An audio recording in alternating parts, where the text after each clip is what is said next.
safely put out a kitchen fire. I want to know how now. This guy is trying to make apples flambé for his wife. Watch as he pours the flaming brandy into a hot pan. Very quickly, he's got a disaster on his hands. Shut up. Nutley, New Jersey Fire Guys, Captain I don't want to be weird, Chad, but I've always wondered, what is it that makes them scream like that? And what does it achieve?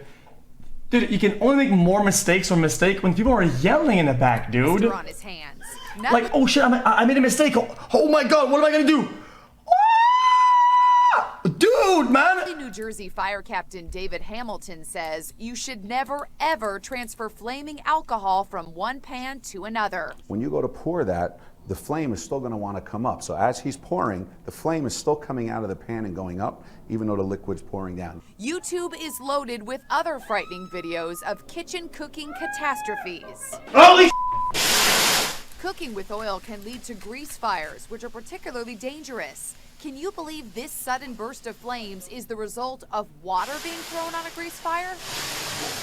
We're cooking and grease catches fire like this. What do we do? Worst thing you could do, throw water on it. Here, throw the water on it, watch what happens. Uh-oh, don't do it.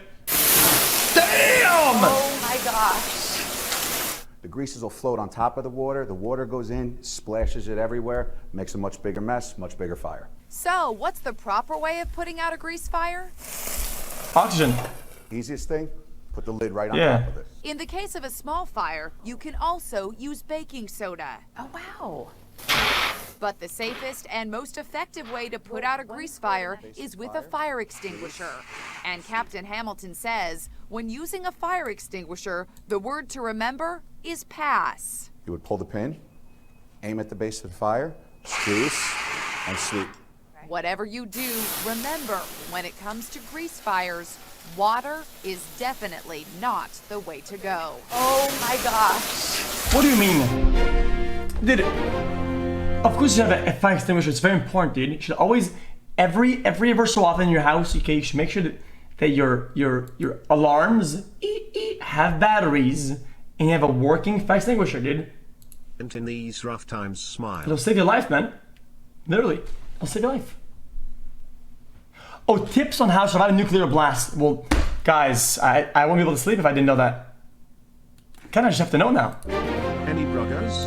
Come on. The world Jesus! is on edge as North Korea What the threatens fuck? America with nuclear attack. North Korea says the world is on the brink of nuclear war. There's no question lots of people are thinking about the unthinkable. This is how Hollywood envisions nuclear apocalypse. Cities obliterated, thousands killed in an instant. But did you know you can survive a nuclear blast if you know what to do, and if you are half a mile or more from the epicenter? It's what you do in the first 5 to 10 minutes after a bomb goes off that is going to save your life. Andy Karam is a radiation safety expert. After an explosion, there's going to be fallout coming down, and the fallout can be intensely radioactive. We saw Kurt's If video on you're it. outside, that can kill you. This way, everybody. But if you can get inside, if you can get at least 20, 30 feet between you and where the fallout's coming down, that distance will save your life. Come on down. Where are we right now? Right now, we're in the basement of a big building, and we're close to the center of that building, so as far away from the exterior walls and as far away from the roof as possible. You duck and cover tight against the wall this way. During the Cold War, U.S. citizens were instructed to duck and cover in the event of a nuclear blast, and that advice still holds true today. Being under a desk or a table or something like that can shield you from bricks or chunks of the ceiling that are coming down. Next step, check for radiation exposure. To see if you had any contamination on your shoulders, your head, because that's where it would settle out, and also Oh yeah, I have one of those at home. Everybody does. to make sure you didn't breathe it in. It's unlikely you'll Oh, you don't have a rad access to scanner? Geiger counter. Rookie. But there are certain steps you can take if you think you've been contaminated. Just brush your clothes off, brush your hair off before you go inside or immediately afterwards, and then change your clothes when you get inside, rinse your hair off in the sink or in the shower. As you shower, bend your head forward so the fallout doesn't get into your eyes or mouth.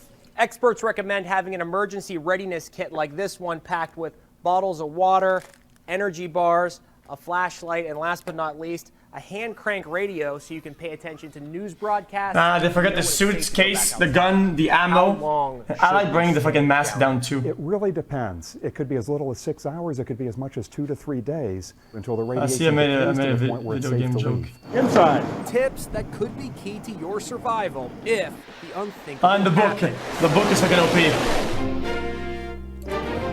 The book is fucking OP for sure. Okay, well that was a lot of videos today.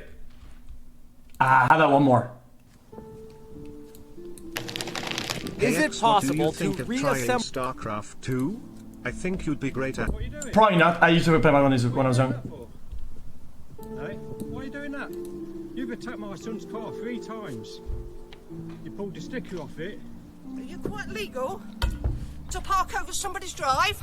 Is it, right? Don't get too close, please, because I don't want to breathe the same air as you. Well, you are, unfortunately. Yes. Well, it's corona if you don't mind, so keep back off. You back off. You stop vandalising my fucking son's car. Oh. You're a bully. You're a thief. Just get over him. You're like stealing from your workplace. Why am I stealing? Uh-oh. You're a criminal. Why am I a criminal? Oh, it's good evidence, isn't it? Just keep... Actually, I like the dialogue though. That was an actual NPC. You got one more. Guys, instead of the why is it so addicting?